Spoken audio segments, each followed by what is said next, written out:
नाज़रीन अस्सलाम वालेकुम। आपका आसिफ शर्मिला खुली बात आसिफ शर्मिला के साथ प्रोग्राम लेकर हाजिर खिदमत है। नाज़रीन, आज हमारा जो टॉपिक है जिस पर हम बात करेंगे वो है हमारी मईशत। एक दौर था जब पाकिस्तान की मईशत हमारी बहुत बेहतर थी, लेकिन हमारे सनतकार, बिजनेसमैन और ताजिर खुशहाल थे। मगर जब से ये कोविड-19 आया है उस वक्त से हम देख रहे हैं कि हमारे मुल्क की मईशत बिल्कुल नीचे आती जा रही है और हमारे ताजिर परेशान हैं। यहाँ तक कि एक छोटा दुकानदार जो है, जो बेचारा ठेला या रेहड़ी लगाता है, वो भी परेशान नज़र आता है। मज़दूर हमारे यहाँ के वो परेशान हैं। हमारी सनतों पे बड़ा असर पड़ा है। इसके साथ साथ हमारे शादी हॉल्स बंद हो गए। एक दौर था जब शादी हॉल कई महीने पहले बुकिंग करवा ली जाती थी मुख्तलिफ़ तक़रीबात के लिए, मगर अब शादी हॉल भी हमारे बंद हैं। इस लिहाज से हमारी इकनॉमी जो है वो बहुत डैमेज हो रही है। इस हवाले से हम आज बात करेंगे। हमारे साथ जो मुअज़्ज़िज़ मेहमान यहाँ पे मौजूद हैं, मैं उनका आपसे तारुफ़ कराता चलूँ। हमारे साथ बहुत ही सीनियर एडवोकेट और Supreme Court professor Umar Farooq साहब मौजूद हैं। सर, आपका शुक्रिया अदा करता हूं कि आपने वक्त दिया। और उसके साथ साथ हमारे साथ senior executive human rights council of Pakistan के मोहम्मद नदीम साहब मौजूद हैं। नदीम साहब, आपका भी शुक्रिया अदा करता हूं मैं। और इसके साथ हमारे एक बहुत हमारे दोस्त भी हैं और अमूमन हमारे साथ मुख्तलिफ़ तक़रीबात में भी होते हैं और बड़ी इकनॉमी के हवाले से बहुत सी मालूमात रखते हैं। इनका जो ताल्लुक़ है, चेयरमैन है consumer rights protection of Pakistan से शकील अहमद बेग साहब। सर, आपका भी मैं शुक्रिया अदा करता हूँ कि आप तीनों साहिबान यहाँ तशरीफ़ लाए। तो सबसे पहले मैं आपसे जानने की कोशिश करूंगा, शकील साहब, आपसे मैं गुफ्तगू का आगाज़ कर रहा हूं। पहला सवाल आपसे है कि हुकूमत कहती है कि हमारी मईशत बेहतर हो रही है, क्या ऐसा इस वक्त मुमकिन है? बिस्मिल्लाहिर्रहमानिर्रहीम। सबसे पहले तो मैं आपका मशकूर हूँ कि आपने अपने इस प्रोग्राम में दावत दी। देखिए, जहाँ तक मईशत की बात है तो मईशत जुड़ी हुई होती है इंसानों से, उन लोगों से कि जिनसे ये पहिया चलता है।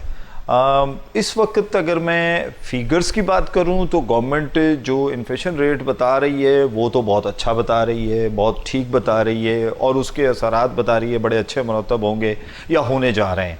लेकिन अगर स्टिल मैं बात करूं निचली सतह पे, जहां अवामुल नास की बात करूं, तो वहां हालात बहुत बुरे हैं। क्योंकि अगर एक आम शख्स अगर कहीं गलती से, उसको डेली गलती करनी पड़ती है क्योंकि उसको अपना घर चलाना है, अपने बच्चों को पालना है, अपने सिलसिले की ज़िंदगी को गुजारना होता है, तो उसको रोज़ाना जब एक किसी दुकानदार से वास्ता पड़ता है तो उस वक्त उसे लगता है कि पाकिस्तान की मईशत जो है वो तबाह बर्बाद हो चुकी है, शायद ऐसी गिर चुकी है कि जो खड़े होने का नाम नहीं ले रही। फॉर एग्ज़ाम्पल अगर मैं बात करूँ तो इस वक्त अगर कहीं सब्ज़ी ख़रीदने जाए तो वो अगर 500 रुपये लेके जाए तो वो सब्ज़ी नहीं ख़रीद सकता। अगर वो 500 रुपये ले जाकर अगर कभी मुर्गी का गोश्त खरीदना चाहे तो मुर्गी के पर इतने बड़े लग चुके हैं, वो उसको नहीं मिल सकती। अब आप अगर एक तनख्वाह की बात करें तो सरकारी तौर पे तो तनख्वाह कुछ और है आवाम के लिए रखी हुई, लेकिन आम अगर आप जाएं तो किसी की 300 रुपये दिहाड़ी है, किसी की 400 रुपये दिहाड़ी और बहुत तीर मारे तो 500 रुपये दिहाड़ी। अगर हम इसको इतवार की छुट्टियां निकाल दें तो कोई 10,000 से लेके 15,000 रुपये तक की मंथली सैलरी है।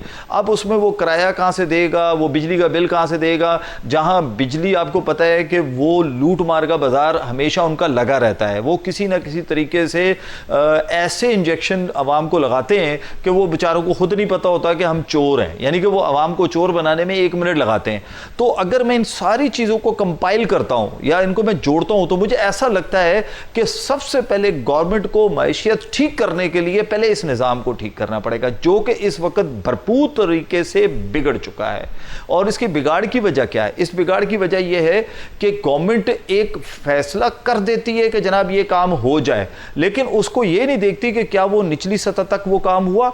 ऐसा बिल्कुल नहीं। ये आपने बिल्कुल सही बात की है शकील साहब कि हमारी जो गवर्नमेंट कोई भी हो, हुकूमत कोई भी हो, वो तो देखती है, ख़ास करके जो बिजनेसमैन हैं या सनतकार हैं उनका तो ज़रा मामलात को देख लेती है, लेकिन निचली सतह पे जो देखा जाए تو ہماری عوام بہت زیادہ پسی ہوئی ہے. ہمارے یہاں آج آپ دیکھیں چینی کا ریٹ کیا ہے.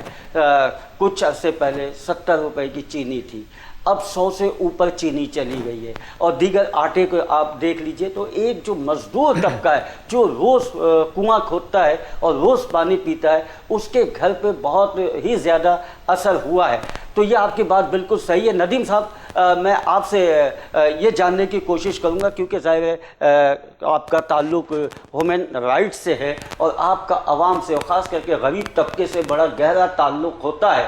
تو آپ کیا دیکھتے ہیں کہ یہ جو کووڈ آیا ہے 19, اس سے ہماری معیشت پہ کیا اثر پڑا ہے, ایک غریب انسان پہ کیا اثر پڑا ہے, مہنگائی کا کیا ریشو تھا اور کیا آیا ہے اور وہ کس طرح سے زندگی گزارا؟ جی تھینک یو آصف بھائی. میں آپ سے صرف اتنا کہنا چاہوں گا, سٹارٹنگ چونکہ آپ نے بڑی اچھی لی ہے, میں صرف ایک بات بتائیے کہ کووڈ کی وجہ سے کوئی بھی نئی انڈسٹری نہیں لگی. اور دوسری بات یہ کہ اگر ہم لوگوں کو گورنمنٹ نے مختلف ریلیفیں دیں, لیکن ریلیف تو اس صورت میں ملتی کہ اگر ہم اس طریقے سے کام ہی کر لیتے. اگر انڈسٹری کے اندر بھی آئی, اگر ہماری پراپرٹی کے اندر گورنمنٹ نے کچھ نئی ریفارمز کی ہیں, لیکن ان ریفارم کو اس وقت تک نہیں ہوگا جب تک وہ کام ہوگا.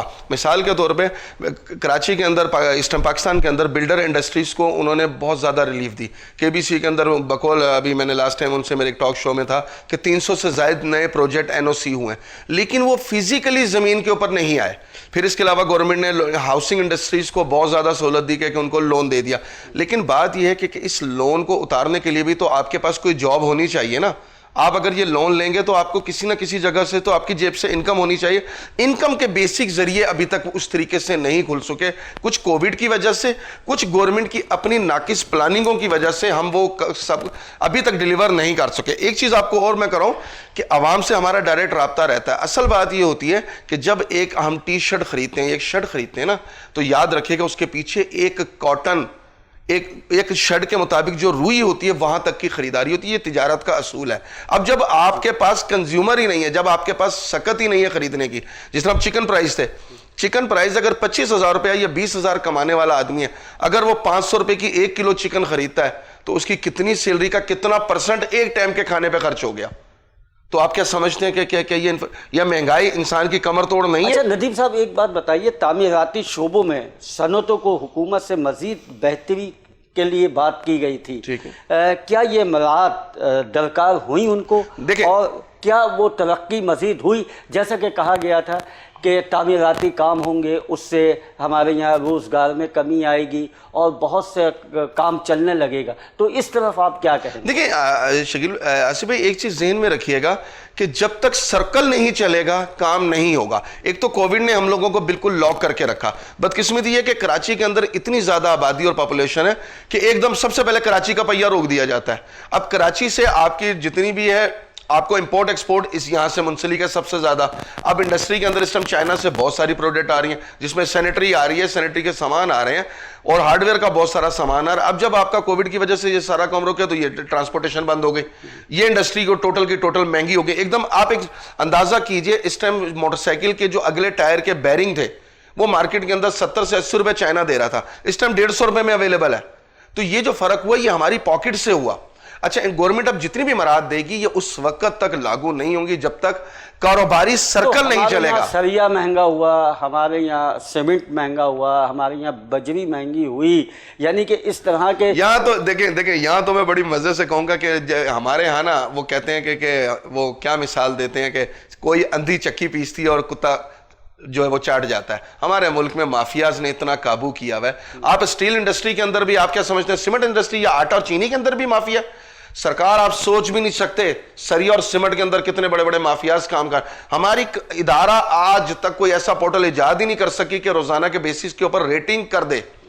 ہول سیل اور ریٹیل کا ریٹ ہی گورنمنٹ لاگو کر دے. پوری دنیا کے اندر ہے. ہمارے یہاں چکن کا اب آ کے انہوں نے کوئی پورٹل بنانے کی کوشش کی ہے. میں آپ کی بات کاٹتے ہوئے ایک بات کہنا چاہوں گا کہ ہماری حکومت مراعات دینا چاہتی ہے, لوگوں کو سہولیات دینا چاہتی ہے, میری پوری بات ہونے دیجیے, دینا چاہتی ہے, لیکن یہ جو بیچ میں مافیا آ جاتا ہے ان کی وجہ سے وہ سہولیات عوام تک نہیں پہنچ. دیکھیں یہاں میں آپ سے پھر وہی بات کہوں گا جو میں عرصہ دراز سے چیخ رہا تھا. بینکنگ کے نظام کے اندر اگر ہم نے ٹیکنالوجی استعمال کر کے ریفارم کر دی, हमारे कम्युनिकेशन के अंदर आप मोबाइल में 1 रुपए का बिल डालते हैं तो आपको पता चलता है। ऐसा कैसे मुमकिन है कि कराची की सड़कें या पाकिस्तान की सड़कें की नपाई हम करके हम क्यों नहीं एक ही सड़क 3-3 दफा गवर्नमेंट बना जाती है, उसका बजट खा जाते हैं, ना आपको पता ना मुझे पता चला। इसी तरीके से ये जो माफिया को काबू करेगी ये टेक्नोलॉजी करेगी। अगर आप टेक्नोलॉजी का सही, पूरी दुनिया के अंदर पोर्टल सिस्टम है और होलसेल रिटेल के रेट खुलते हैं रोजाना की बेसिस पे, आपने टेक्नोलॉजी की बात की। मैं फारूक साहब, क्योंकि आप बहुत सीनियर हैं और बड़ा आप दूरअंदेशी वाली बात भी करते हैं, और क्योंकि आपका ऐसे शोबे से ताल्लुक़ है कि हर शख्स से आपका एक वास्ता पड़ता है और माशाल्लाह आप दानिश्वर भी हैं। जब टेक्नोलॉजी की बात होती है तो हमारे मुल्क में कोई ऐसी टेक्नोलॉजी आई कि पायदार तरक्की के लिए मौजूदा हुकूमत कोई फौरी इक़दामात ऐसे करे कि जिससे मईशत मुनज़्ज़म हो सके और हमेशा पायदार रख सकें? आसिफ साहब, मैं सबसे पहले आपका और आपके वीनस टीवी का मशहूर हूँ। आपने मुझे मौका फराहम किया। मैं उन चंद लोगों से हूँ जिन्होंने इस मुल्क को बनते देखा। अल्हम्दुलिल्लाह हम नारे लगाते रहते थे कि बन के रहेगा पाकिस्तान। पाकिस्तान बन गया और हमने इदारों को तरक्की करते देखा। वक्त बड़ा कम है। मैंने जब अयूब खान गवर्नमेंट आई उस वक्त मैं पाकिस्तान एयरफोर्स में था। मैंने 17 साल में एयरफोर्स को ज्वाइन किया था। तो सुबह सवेरे हमें पता चल गया कुछ तब्दीली आई है। इमरान खान से मुझे भी और सब कौम को बड़ी तवक्कुआत थी कि यंग है, एनर्जेटिक है, बड़ी तवक्कुआत हैं, करप्ट को पकड़ेगा, ये होगा, आम आदमी तक कुछ उसका फ़ायदा होगा। और इसके दोनों बड़े जलसों में मैं इनके साथ बैठा था। मैं इनकी पार्टी का रुकन नहीं हूँ। लेकिन उसके बाद अब 3 सालों में हम देख रहे हैं कि जो भी इन्होंने वादे किए उसमें से एक भी पूरा नहीं हुआ। ने कहा जी हम 1 करोड़ मुलाजमतें दी थी, मुलाजमतें काम ही खत्म हो गए। सुबह मजदूर जाते हैं, मैं गिदरी में देखता हूँ, मेरी अर्ज सुना 1 सेकंड, गिदरी जाते हैं, आप तो देड़ी की बात करते हैं, वहाँ मजदूर को तो देड़ी भी नहीं मिलती। सुबह जाता है, बैठा रहता है।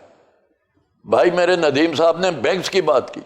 जितना ख़राब हमारा बैंकिंग सिस्टम है दुनिया के हर मुल्क में, उनके शहरी क्या जो लोग एंट्री करते हैं उनको बगैर इंटरेस्ट के लोन दिया जाता है। हमारे यहाँ तो सैलरी परसेंट 10% है। उनको तो लोन मिले ना मिले, लेकिन जो सैलरी जिनकी नहीं है, जो डेली वर्कर है, एडवोकेट है, मैं तो आपकी निगाह में इसको पायदार कैसे किया जा सकता है? मैं तो कहता हूँ कि अगर आपके जहन में कोई ऐसी जनाब अली देखें, where there is the will there is the way. हम तरक्की कर रहे थे, हमारी करेंसी बहुत मजबूत थी, लेकिन अब हमारी करेंसी तो अफगानिस्तान से भी नीचे है, बांग्लादेश से भी नीचे है। बात यह है कि आप अपने के हवाले से कोविड को वो कहते हैं जी कार बद तो खुद करें, लानत करें शैतान को। दुनिया के दूसरे मुल्कों में भी कोविड आया है। बात यह है कि आप कोविड की वजह से पूरे शहर को बंद कर दें, आप कोविड की वजह से पूरे इलाकों को बंद कर दें। सबसे पहले तो आप ये करें, हमने कहा कि भाई जो सैलरीड नहीं है, जो डॉक्टर्स हैं, जो एडवोकेट्स हैं, जो जर्नलिस्ट हैं, जो लोग हैं जो क्वालिफाइड हैं, उनको उनकी क्वालिफिकेशन के मुताबिक उनको खैरात मत दें, उनको कर्ज हंसना दें।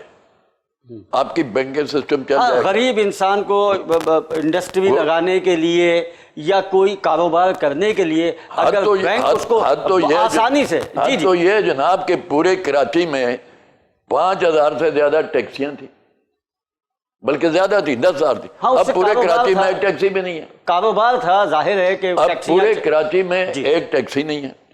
इसी तरीके से गुर्बत की ये हालत है। मुझे बड़ा दुख हुआ, मैं रात को एक मस्जिद से निकला तो 4 यंग आदमी जो कि चारों ग्रेजुएशन तक थे, वो रात को फूल बेचते हैं, वो ब्रेसलेट। उन्होंने ये कहा जनाब करप्शन की ये हालत है कि उन्होंने कहा जी हमें पुलिस वाले स्टॉप पे खड़े होके फूल नहीं बेचने देते, हम भूखे, हमें रोटी खिला दें। चलिए ठीक है, थोड़ा एक छोटा सा ब्रेक लेते हैं। ब्रेक के बाद यहीं से गुफ्तगू का हम आगाज करेंगे। जी नाज़रीन, एक छोटा सा ब्रेक के बाद आते हैं।